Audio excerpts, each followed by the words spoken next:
Guys, it is time for the Naruto review. I'm really excited to this because you guys know that I'm such a huge fan of Naruto. It's a big part of the channel, big part of me now. And we've never really discussed much of the OG series since we finished it. I've done some tier list stuff, but we've never really talked about the arcs. Now, a really awesome fucking YouTuber, I know a load of you guys know, Totally Not Mark, is also going through Naruto, the original series, and is releasing these review for each arc. And I thought what would be a really cool thing to do is to react to them and also give our thoughts so we can kind of review it on the way through as well. I think that'd be quite a cool idea. So every time one of those videos comes out, we're going to be doing them.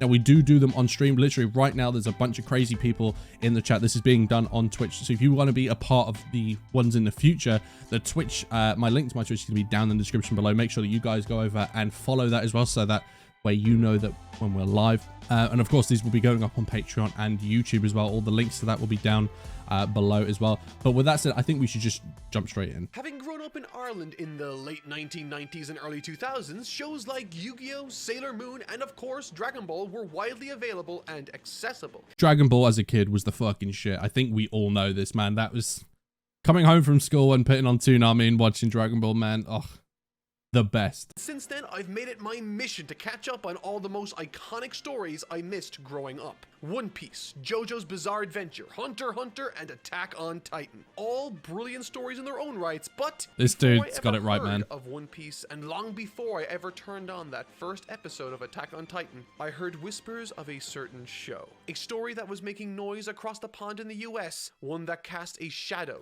so large it managed to stretch all the way from Japan to my home.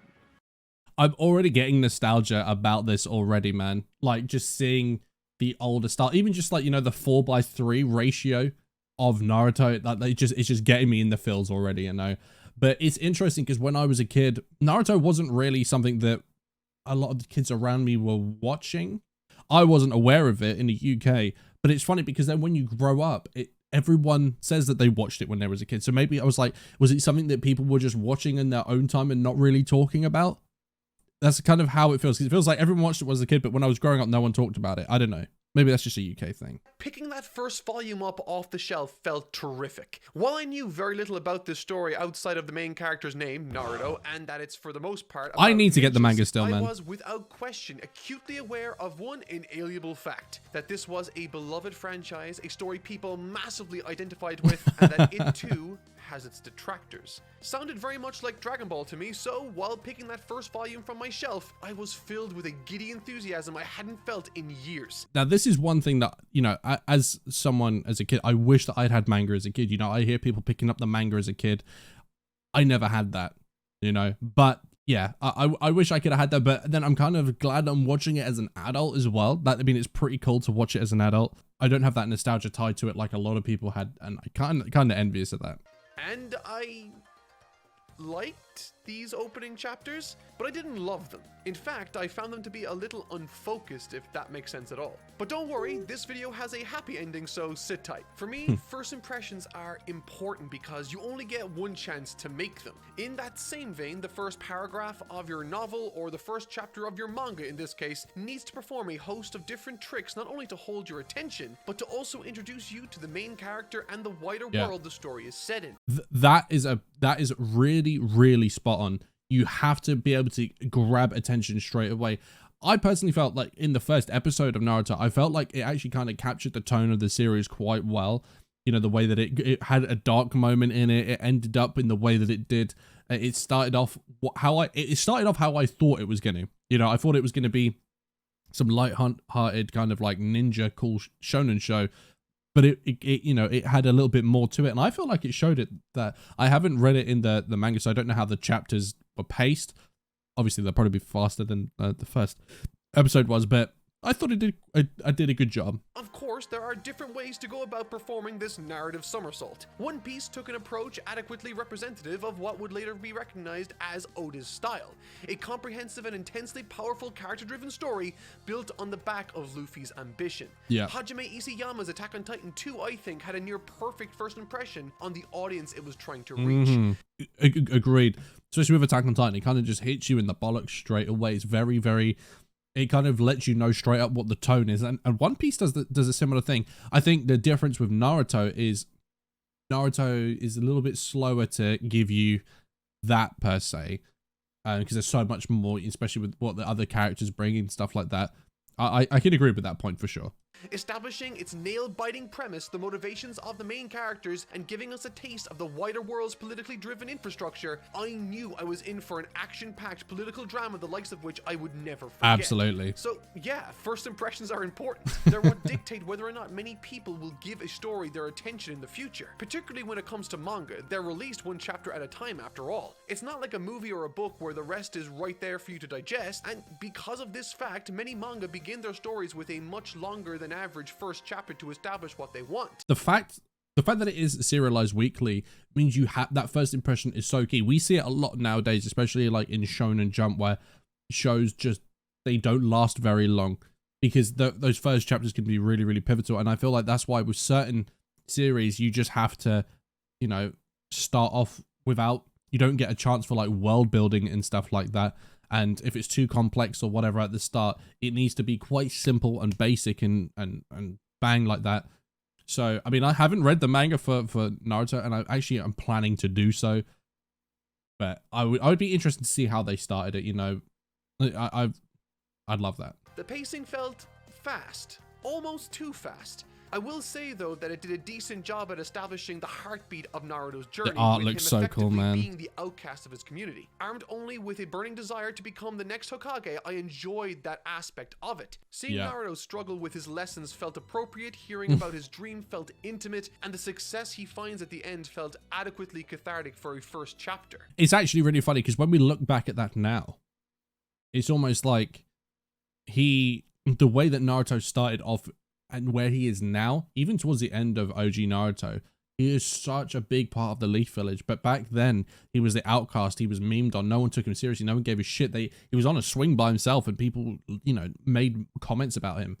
So it's just interesting to see how that development has gone in that time. And when you look back on it, obviously you can have that, but at the time you might not get that, of course. Helped enormously by Kishimoto's fantastic artistic abilities. I mean, that 2-page spread of the one-time screw-up Naruto performing a fantastic clone technique was given pride of place, and rightfully so. I can still picture that stunning shot right now as I speak. There's plenty I've taken away from this first chapter that I liked, and it was certainly enough to encourage more reading from me, which, I mean, is sort of the only job it has, right? However, along with these impressive aspects to the opening of the story, so too did it come with some, I don't want to say negatives, but it did leave me scratching my head a little. The character of Iruka is given a lot of focus in this first chapter. I can see what Kishimoto might have been going for here, with him acting as a useful individual, close enough to share intimate moments with Naruto, but far enough away to vent candid frustrations for us as an audience to understand. It is interesting when you talk about him, because I always felt like he had such a big role at the start of Naruto. Later on, especially nowadays, he's hardly even involved at all, but he was so pivotal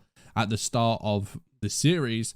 So for it to be kind of where it is now is interesting, especially when you realize like how hard it was focused early on. Within this first chapter, he existed as a vehicle to deliver information to us about Naruto, and yet, when I finished it, I didn't feel particularly close to Naruto, but instead, Iruka himself, due to the amount of time we spent with him. Which might not be a bad thing, but certainly wasn't what I was expecting, nor was it, I think, what Kishimoto was aiming for. Furthermore, there's an enormous amount of exposition revealed in the first chapter alone. I would argue far more than is even necessary to make that hook at the end of the first chapter. I would agree, I'd agree. Thankfully, however, as the first few chapters drift on by, I started to feel the story catch its stride through the introduction of two crucial characters. Best girl, some would say. Joking. Oh, that soundtrack. I immediately liked Sasuke.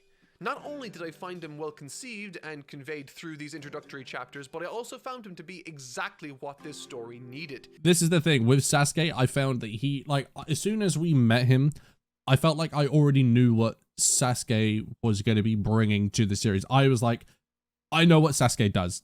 I know what his role is here, you know. He's going to be that guy. The guy's too good.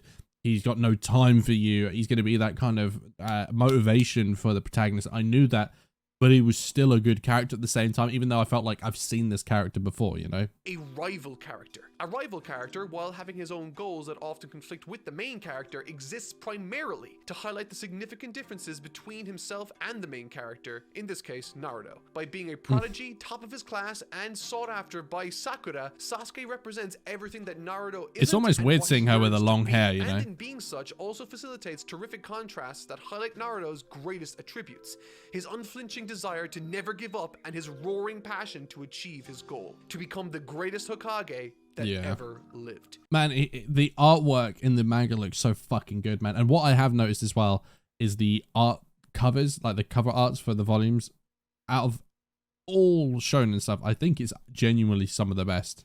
But by country mile, actually. A character like Sasuke is nowadays, for lack of a better term, cliche. I am a firm believer that oftentimes creative choices become cliches for a reason, because they work. He comes across as dark, serious, and single-minded in his one existing goal, to kill a specific individual that wronged his family in the past, which is great as it not only gives him a want or desire different from the others, but it's also perfectly emblematic of his no-nonsense personality and embellishes his already strong contrast with Naruto's much more light-hearted persona. Also, it sets up a future arc in a bit of mysteriousness as well, because we feel when we start off, it kind of is all about Naruto and his backstory and everything like that, but we have this mystery, you know, the one man I want to kill. We don't know who that is. We don't find out till quite a fucking bit later, actually.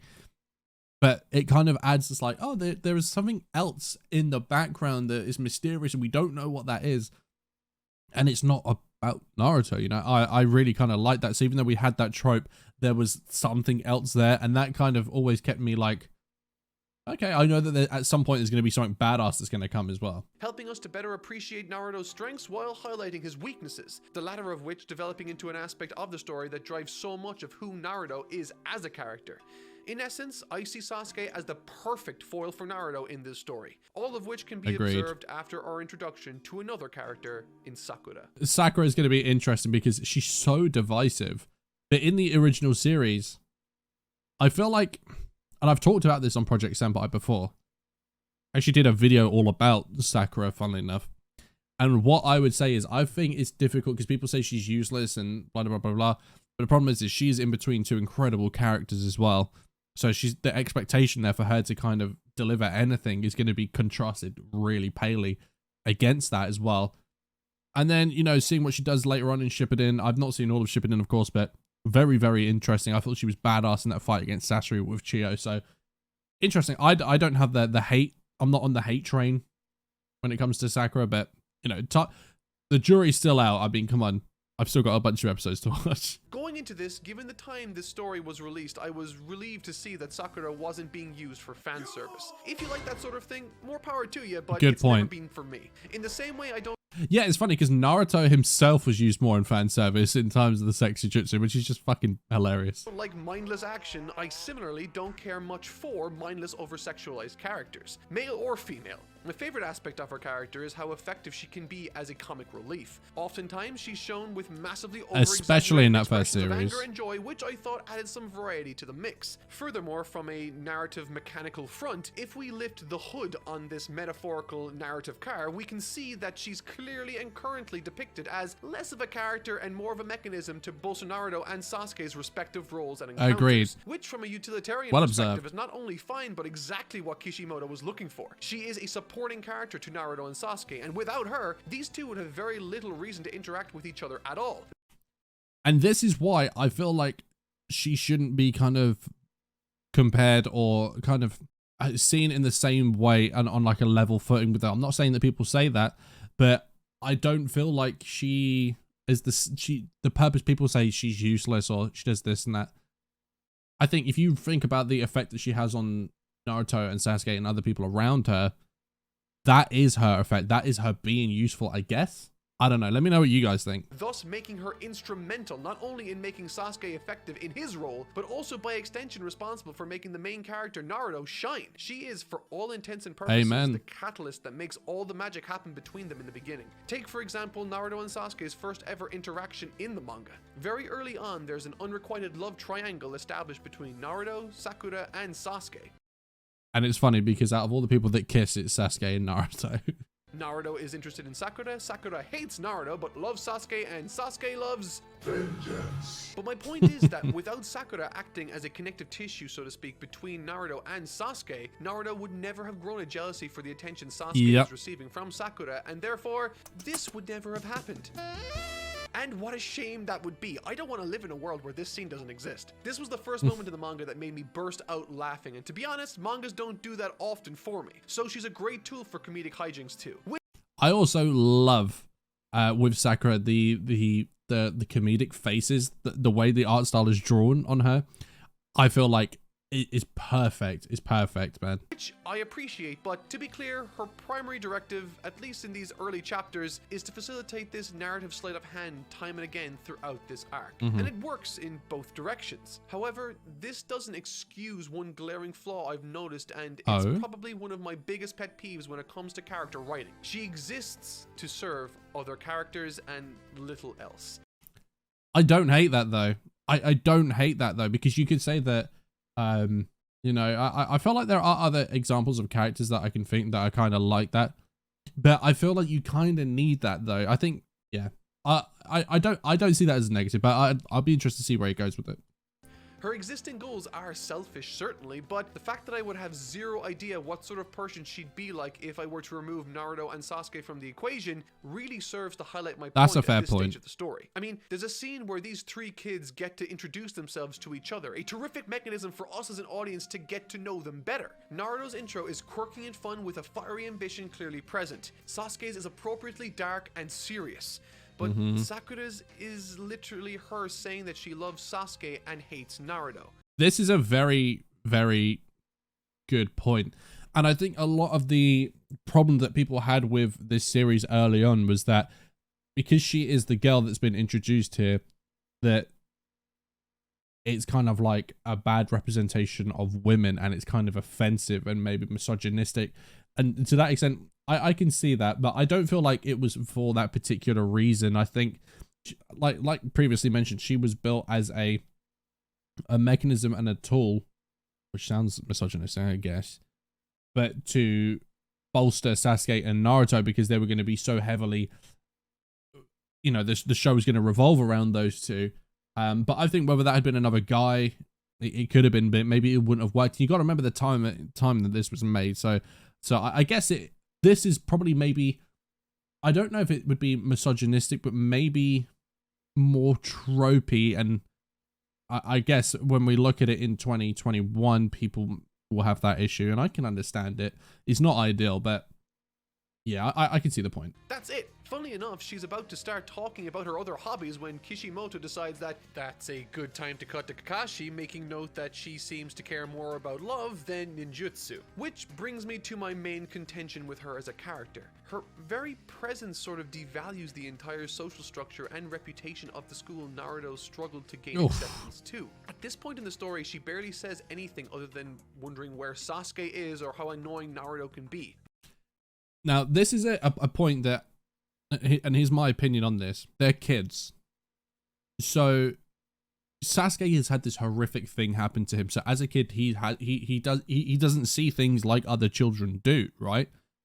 So you would say, oh, but Sasuke isn't like that. Well, that's because why? Naruto was also grown up without parents, has had this horrific kind of ordeal. Sakura is a young girl, child. You know, whether she, I mean, people say she's not a child at this age. To be fair, with your 11, 12, 13, you're considered child. I mean, shit, I didn't have my shit together until a couple of years ago, and I'm 30 years old now, nearly 31. So I would say that, yes, that maybe she doesn't have much of a personality at this point. She doesn't really add more to, what about Sasuke? What about this? When I was a kid, all I cared about was football. I would have been the same thing, you know? So I that would be my kind of pushback against that. But I understand why some people would kind of think that, you know. Naruto does have a large interest in her, an interest that at points in this arc drives him to make certain decisions, but he's still able to have other interests and driving forces in his life outside of that. His main motivation is to become the next Hokage, and that's awesome. Absolutely something I can get behind. But if all he wanted to do was to chase Sakura, that would be much less interesting. That's a fair point. That's a fair point, but, you know, I mean, that's actually a fair point, but then I think it's a circumstance of life as well. Like I said before, Naruto's had a very, very different life up to this point than Sakura has, who lives at home. I don't know if both of her parents together. I know that she has a mum that she lives with.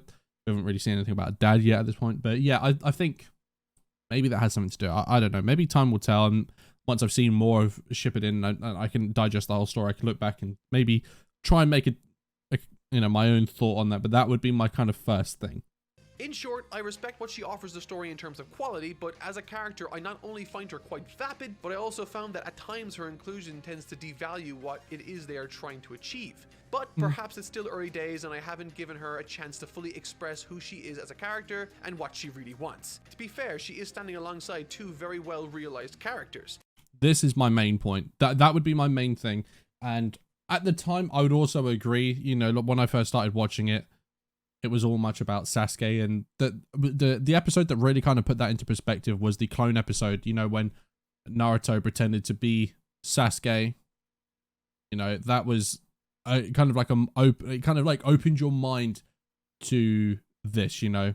So I think that's a fair point. And speaking of contrasts, when I picked up Volume 2, the cover brought to my attention something rather interesting from an artistic point of view. Front and center on the cover, we see Sakura, Sasuke, and Naruto. A fairly standard cover considering the contents of this volume. Such a badass cover though. However, in my Hunter x Hunter review, I eventually pointed out what made Gon and Killua were thoughtfully designed characters from an artistic point of view. They acted as a great inversion of colors in the manga when compared to each other. But Kishimoto takes that to the next level with these three. To complement Naruto's upbeat and fiery personality, he's given him bright, vibrant orange and yellows everywhere. For Sasuke, this is a good his dark perspective. and more stoic personality lends better to darker tones, but what makes him particularly wonderful is only seen in the full color. I mentioned that Sasuke is a wonderful rival character because he effectively contrasts and complements Naruto's personality, amplifying his effect. Yeah. Well, if we look at a color wheel, we can quite clearly see what the opposite or color complement to orange is.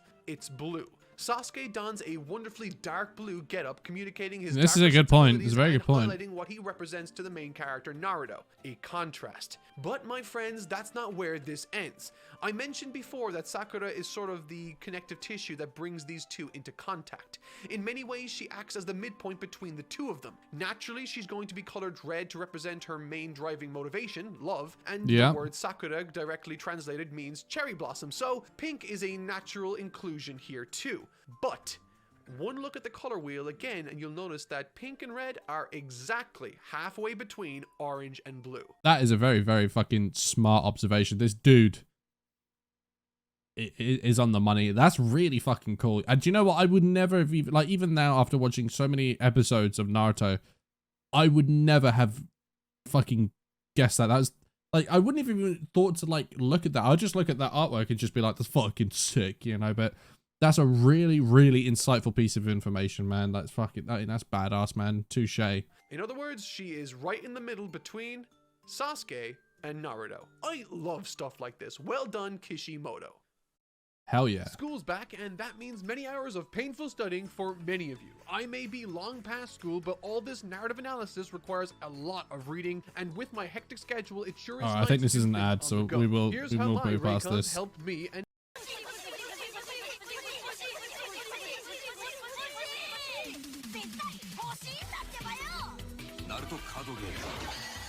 I want Naruto card Truth games, be told, man. By the time I reached chapter 8, I was a little tired of the current format. This first third of the arc, while it did have elements I enjoyed, like the schooling with Kakashi and the various challenges he presents them with, I still felt like the narrative of Naruto, and most importantly, what people liked and loved about it, wasn't translating clearly for me.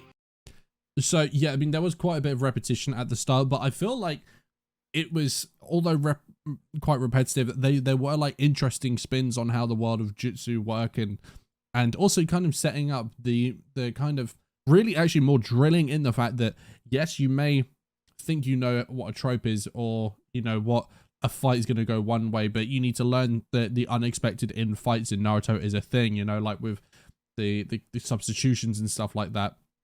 And also like the iconic stuff, the bell thing I thought was fucking awesome. The clone where they made it look like when Kakashi pretended to be Sasuke dying and Sakura passed out. It was so awesome.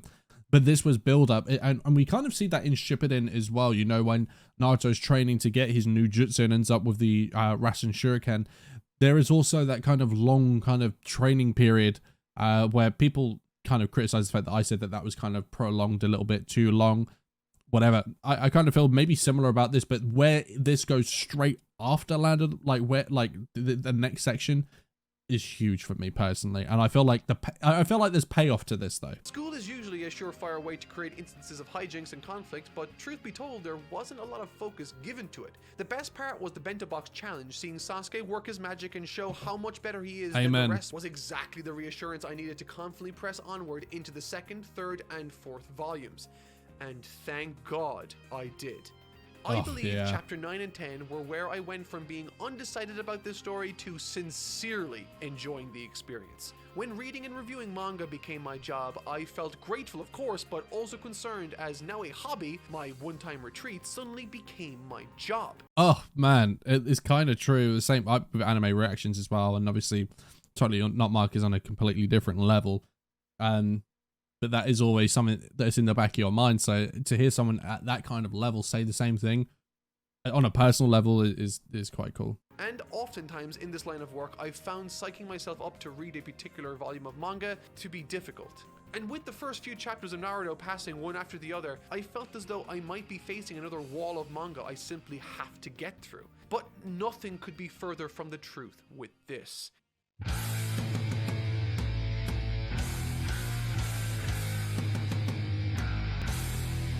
Oh man, this scene was one of like the first moments I was like, oh shit, this is cool. And because this was the first time that they went out and we were like, oh, this is a high level mission and everything like that. Like we were like, oh god, this is a power level that's really high. Now we look back at it now, this is like child's play, quite literally they are children.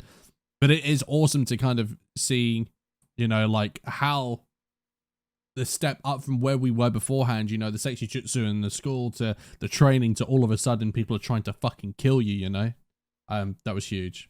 Chapter 9 is a glorious chapter that, while exposition heavy, also carries with it a palpable and look at that panel, man. Tension. I've often said in the past that pressure, more so than conflict, gives the audience a chance to see who the characters they're following really are. And to this chapter's credit, it delivers just the right amount of I still remember those to build scenes, up man. to two payoffs in both this chapter and the next. Something that's very important to me as a reviewer is that I connect with, on some level, what the author is trying to say, and nowhere is this more crucial than with the main character. Having come to know and love the likes of Goku, Luffy, the JoJos, and numerous other wonderful characters over the span of my life, I was deeply concerned, particularly after the rocky start, that I wouldn't connect with Naruto. And I think it's interesting as well because this was where the kind of scaredy cat thing come from Sasuke, because Sasuke really did step up in that moment and kind of showed us, holy shit, this isn't just a kid that's cool in school and everyone thinks he's cool. He really fucking is as well. And I feel like this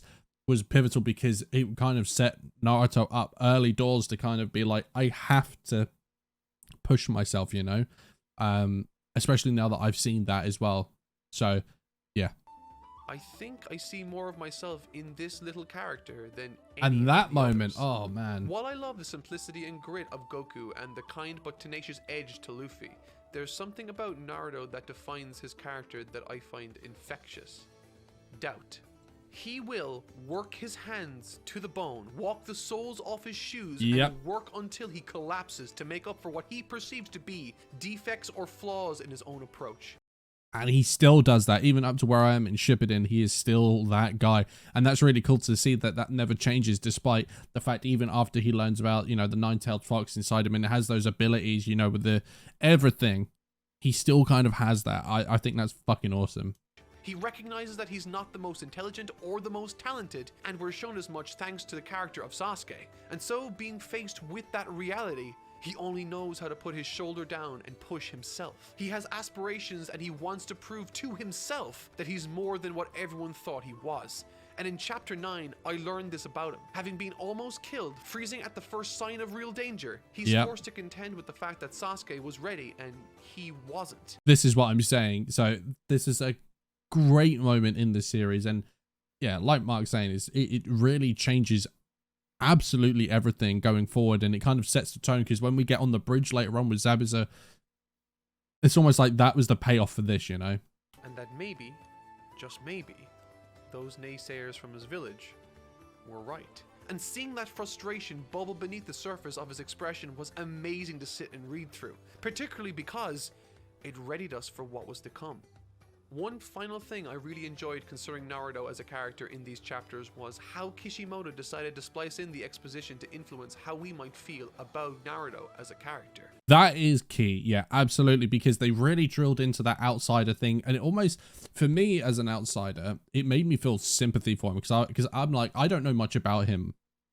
These characters obviously know more about him than we do, but maybe they don't know that much about him and they're treating him like that, so it made me naturally gravitate towards him, really. After stabbing his own hand in frustration and determination not to become a burden to slow people down, Kakashi notices how fast he's healing. From the beginning, the nine-tailed fox spirit trapped inside Naruto has been a source of all his longing and suffering. He's been made practically a pariah since that fateful day by everyone in his community, and now Kishimoto wants us to believe that the only thing that makes Naruto special is his nine-tailed fox spirit. And that's the thing. You start learning straight off the bat that it's not, that's probably the least special thing about him. It's more his personality, or the way, especially later on we see what he does to people around him, how he raises them up, and like even like Gaara later on down the line, you know, especially we see the exposition from Naruto OG to Shippuden, the changing Gaara, because of his ability as a person, not because he has this nine-tailed fox inside him. That's fucking huge as well. But yeah, I that's one thing I do love about the series, and he's still like that up until now where I am. If he does anything bad, then that's to be expected. He has the fox spirit after all. And if he does anything good now, then it too can be chalked down to that very spirit he's infused with. But in this chapter, when faced by the mounting pressures around him, instead of freezing like he did last time, he looks to his hand as a reminder, plants his feet, and stands up to someone that just took out his teacher. An impressive, elite-level ninja. I don't know what the prevailing narrative concerning Naruto is online, what people's feelings are towards him, but what impresses me about his character isn't the ability he was able to bring out just in time to save the day, but it's the bravery and determination he showed in the face of a situation we know he was scared to tackle. Now, for me, and I've kind of said this quite a lot before in the past, but for me, the moment that I truly fell in love with the show and it became like a show where I was like, I'm really enjoying this show and this is really cool, to one where I'm like, okay, this just changed the game up for me, was when Haku and Zabuza were introduced. And this moment, you know, with Kakashi and what we're seeing now, this was the moment, well, actually, no, later on the bridge was that moment I really fell in love. But this part was where, like, the tone shifted for me. Like, it got kind of dark at times, and you really felt a sense of danger as well, because we know that, you know, nowadays, Naruto, Sasuke, you would have no doubts in them handling themselves, even Sakura, for example. But back then, you were like, Kakashi is in trouble, and they literally are in so much trouble right now that they generally could die. That was where I was like, holy shit, this series is getting really fucking cool for me now. It wasn't the action that preceded it, it was the decision to take that action in the first place. And all of this was helped enormously by the artwork. It should go without saying at this point that these chapters are filled with wonderful action of numerous varieties, within which I finally felt as though I was starting to understand Kishimoto's rhythm as a layout artist. And that rhythm being, when he's at his best, he catches you off guard. He sets something up only for it to be observed by the elite ninjas, and for them to reverse it on us again and again and again. It's a wonderfully quirky style of paneling that infuses wonderfully with the very concept and theme of the story being told. Ugh, the artwork looks so badass.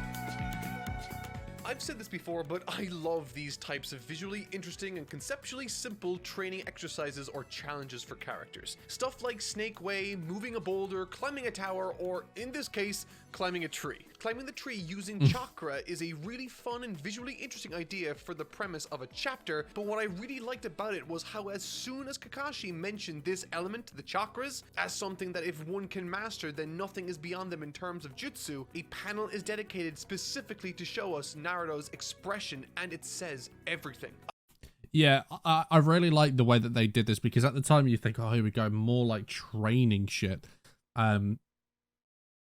But at the same time, it, like you said, it kind of sets up that if you can master this, you can get really creative with it. And we see that with Naruto, especially with his clones early on as well. Like, you can get very, very creative with stuff, and it kind of lays that groundwork. And it's also like kind of education for the audience as well in this world as well. So I really fucked with that. I can tell that to him, to have that question answered would mean a lot.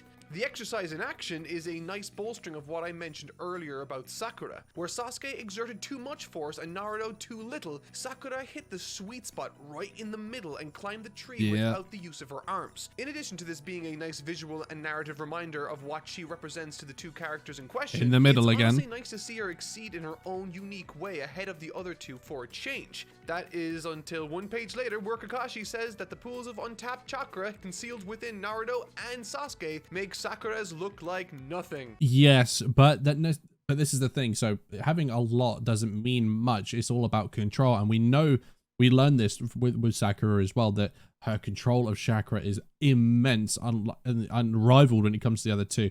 But I quite like that, you know, because as we said about the colors and her being in the middle of that, again, that was another great indication of her being in the middle again. That's disappointing. Concerning Sakura, there is one scene I really enjoyed her participation in, however. With Sakura having already completed the challenge, climbing their respective trees became a head-to-head challenge with Sasuke miles ahead of Naruto. Through this, obviously, it's wonderful to see him slowly catch up. Again, not necessarily because he's more talented or a prodigy like Sasuke is, but because he was willing to ask for help and take the advice of someone like Sakura that was successful before him. Something Sasuke never thought to do. Very, very interesting point. But I think that's because he's always kind of been a loner, like a lone wolf like that. And that's where we kind of see Sasuke eventually does ask Naruto, you know, what did she say kind of thing. So that's quite cool. And a good observation too. It's a small moment, but it once again made use of the two supporting characters in a clever way to amplify the desired effect of the main character, Naruto. In the beginning of this video, I was lukewarm on this story. I felt as though it was a little unfocused or unconventional, which made it difficult to latch onto and fully enjoy for me. However, slowly, chapter by chapter, scene by scene, as we advanced farther and farther into this story, I grew a fondness for this world and its character. The biggest trap. Unlike stories I've covered before, Naruto was different for one reason. Right from the get-go with Hunter x Hunter, it was clear to me it was a dark, dramatic, character-driven story first and foremost. The same can be said for One Piece with its strong focus on world building. Perhaps more so than any other story I've read, Luffy's adventure hinges on its world feeling alive as well as its numerous colorful characters. That's a good point, especially with One Piece. It really is kind of off the bat. You kind of know where things are, and you are kind of introduced to the world quite quickly. And the potential for the world building is there, albeit a very, very different series.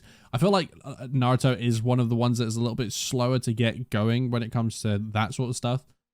But I mean, we all know that it pays off, absolutely. But if you were reading this first time, you might not. But yeah, I get that. Attack on Titan, on the other hand, was driven by its premise early on, and Dragon Ball by its comedy and action. But when it came to Naruto, I was left undecided for quite some time. I couldn't figure out what it was that made it so special to so many people. It had some terrific action, endearing comedy, an interesting world, and as I've outlined already, some nicely realized characters in the likes of Naruto, Sasuke, Kakashi, and even Sakura to some extent.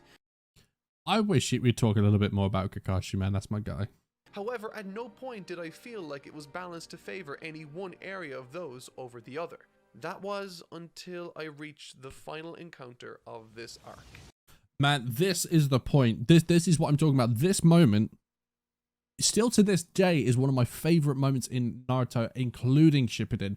It is so special to me, and I've watched it back so many times, man. It's so incredible, man, and it changed everything. And it showed you so much of what is possible for this show and the potential that it has. And you're like, if this is doing this shit now, you know.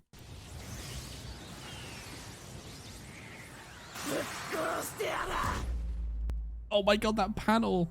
When it came to the closing moments of this arc, within the final chaotic battle pitting the likes of Sasuke and Haku against each other, and Kakashi and Sabuza too, it felt as though I finally began to understand what it was that Naruto was especially focused on. And I have to say, it feels rather unique to Naruto. I think it's a shame that there is an analysis in this video of those characters, but I suppose it's not all about that. But they were so important, man. And I think it was also the first time that we saw like a proper main villain at first, but we saw how they humanized villains as well. Like the way that Haku and Zabuza kind of met their end and what their last moments looked like. That was for me a real big moment for this show, because I was like, fuck, they can do that. They can make you feel like that for the villain. That was huge. Something I've mentioned a number of times in this video has been that of who I think Naruto is, and one of the many reasons why this scene depicting Naruto lost in anger strikes a chord with me is that it once again draws a distinction between who people think he is and who he actually is. It feels ominous, dark. Couple that with Kakashi making mention that he can't feel Naruto's energy, and you have for yourself something that more closely resembles a possession than a convenient chosen one. Again, the first time that we see anything like that as well, and it was like, whoa, that's in there somewhere. And it wasn't just like the trope where like he just all of a sudden just becomes super OP and whatever. It was almost like he said, a possession. Like it was demented. It didn't look controlled, and it looked not tropey though. It looked like fucking hell kind of thing. Like, because it comes out so, like out of nowhere, because the show is not necessarily lighthearted up to this point, but it's not intense like that, so it kind of just kicks you in the balls like that. Type power-up moment, erupting forth from Naruto not because he summoned it, but because he specifically didn't, losing control of who he is for a split second, allowing that demonic spirit coiled within him to spring forth with savage and reckless intent. And what stops him in his tracks?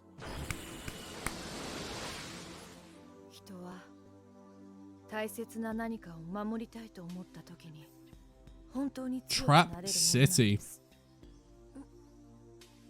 The second that power vanishes is the moment Naruto regains his sense of self. Strangely, what I thought this scene shared some commonalities with was Avatar: The Last Airbender. Within the first few episodes, Aang's confronted with the horror that took place in his absence. I've never seen that show, to be fair. Faced with this shock and disarray, he loses himself to the Avatar state, thankfully brought back before he could hurt anyone by the loving embrace of Katara. In Naruto, similar to Avatar, it's being made evident that the fox spirit inside Naruto isn't Look at that artwork, man. And instead, what makes Naruto who he is, similar to Aang, was his ability to control himself before he hurt someone he cared about. And this sentiment of constantly wanting to try to never give up and to control whatever you can makes itself known at numerous wonderful instances during this story, none perhaps more powerful than through Inari's flashbacks. Naruto not only feels an obligation to help people, but particularly those that he sees himself in. Perhaps it's so fucking true, man. Person, but also perhaps these lost toys more so because he empathizes with their situation specifically, with Haku and Inari acting as two sides of that Naruto coin in a sense. Yeah, Inari was such a important character, man. He was such a like a reflection of Naruto, and you know, I really love that early stuff, and it was so dark, you know, especially with like Inari's dad and stuff like that. Yeah, that was really sad, man. Thankfully had someone in Naruto to instill a positive outlook on his situation, leading to his eventual and fantastic save at the end. But on the other hand, we have someone like Haku, a character with an outlook so disastrously unfortunate and tragic that it's almost difficult to accept that he has so much in common with our main character Naruto in the first place, with his untimely and frankly harrowing end coming moments after this heart-to-heart. Oh man, still one of the saddest moments, man. Fucking heart-wrenching, man. It was so sad, but done so beautifully. And that was another thing, because it's that we hadn't really had that in the series so far. We've been told about people dying and stuff like that, but this was the first time we really saw it, and we were like, oh man, they were a villain that at one point made you feel like they killed Sasuke. Remember, not long before that, you were like, they killed us Sasuke, to the fact that they actually didn't, kind of saved them, and then you end up feeling for them in the end. That was crazy. And through this horribly sad end to a fantastic battle, something inside my head clicked. I mentioned towards the beginning of this story that I found the start somewhat rough around the edges, unfocused and that panel, man. However, now, having completed the first arc and having gotten a taste of what this story really is all about, this story, Naruto, feels perfect as a story penned by Masashi Kishimoto. At the beginning of the very first volume I picked up, Kishimoto wrote a short paragraph thanking us for our support of his dream. Overjoyed, he wrote that this was the happiest moment of his life. Oh Unlike man, Akira I didn't know Toriyama, that. someone he admired and looked up to, Kishimoto's path to success wasn't as straightforward. Nothing seemed to come easy to him. Time and again, he'd face rejection after rejection at every corner, all in a desperate attempt to achieve his dream of one day breaking into the manga industry. It's not difficult to see the parallels he's drawn between his personal experiences and the beginning of Naruto's story. The journey of a young, unwanted orphan child tenaciously and earnestly pursuing his dreams, despite his detractors, and in no more fitting or poetic a fashion, together both Kishimoto and Naruto help each other to achieve their respective dreams. Man, that is so poignant, man. That was really nice. I think that's the thing. When we talk about like series and reviews, that kind of side of things kind of gets like left out a little bit, and we kind of don't really talk about that side of things, and that's really huge as well. And you think about the impact that they had on the manga industry as well, and how much this show is meant to billions of people. It's fucking mad. And to see how far they came and to see what it did and the footprint that it left, it's mad. Speaking as a creative myself, one of the biggest difficulties in my professional life has been my family's initial disapproval of my vocation. But at no point could I ever see myself doing anything other than this. I love my job. Exhausting and stressful as it may be at times, I love this. And I think that's why I tend to fall in love with characters that have a strong sense of self above all else. Characters like Luffy, someone that no matter what it takes will, in an unflinching fashion, march onward towards his goal. It's inevitable. He will be the Pirate King. Or Goku, someone I found a lot of comfort in as a kid growing up. To him, nothing ever seemed insurmountable. He was never scared. And to this day, the effect this moment has had on me can be felt. Naruto, however, isn't like either of these two. He's me, you, us. He's that kid that has a chip on his shoulder, something to prove, someone that doesn't know for certain if he will achieve his dreams, but god damn it, he's gonna push himself until he cannot push himself any further. That's a really good point, man. You got these other characters that have this like unfathomable sense of confidence, and almost like you look at Luffy, for example. Luffy is kind of not ignorant, but he's almost like he's not even willing to even comprehend anything else. There's no doubt in that man's head. Like he has no fear, anything like that. Whereas Naruto, for example, has a lot of doubt, especially like he's self-critical. He always, even in Shippuden where I am, you know, we see him saying points like, I couldn't save Sasuke. You know, I'm not good enough. I'm not strong enough. I'm weak, and everything like that. So you kind of almost, I personally gravitate towards that more, because it's more like, you know, you there's more sympathy towards that, you know. It is for that reason, among so many others, I can't help but root for Naruto when he fights for his dreams, and it's why I've developed a special fondness for Kishimoto's story. It's still no Dragon Ball, Hunter x Hunter, JoJo, and certainly not a One Piece. But it doesn't have to be. It's better. It's Naruto. It's Masashi Kishimoto pouring his heart out, and it's created something that, at least to me, feels entirely different. It's something that was unbelievably special to one person in the beginning and became special to millions around the world. Literally millions. And I think, finally, I understand that feeling. And it's only the beginning. I can't wait to see where this earnest, endearing, and emotional adventure will lead me. But until then, I've been Totally Not Mark. I'll see you all next week. And thank you so much for watching. Man, that was one hell of a review, man. I'm so glad that we did that. Guys, the original full video of that, of Totally Not Marked, is going to be down in the description below. That was a really, really well done and thought out review. So good. And it's also really, really nice to see other people's perspectives of an original show, especially when so many people grew up with it. They have different nostalgia. And obviously, I have it as an adult and someone that watched it, you know, doing reactions to it with a community around, and then some people just watched it on their own. So it's really nice to see other people's perspective and how they kind of felt about it. I'd love to know what you guys thought about OG Naruto, you know, what your thoughts are, especially on the characters and some of the points that were made in this review. Let me know down in the comments below. But guys, if you have enjoyed this video, please do let me know. I'd love to do more like this. I'm thinking because I think he's going to be doing these for every single arc or periods in the show. So maybe we can do more of these videos as we go along. I'd love to know if you guys want to do that. Let me know. Hit the like button down below. It's the best way to let me know. And as like I said, we do these on Twitch as well. So the link to that will also be down in the description below where we do these live streams. But guys, thanks for watching. I'll see you next time.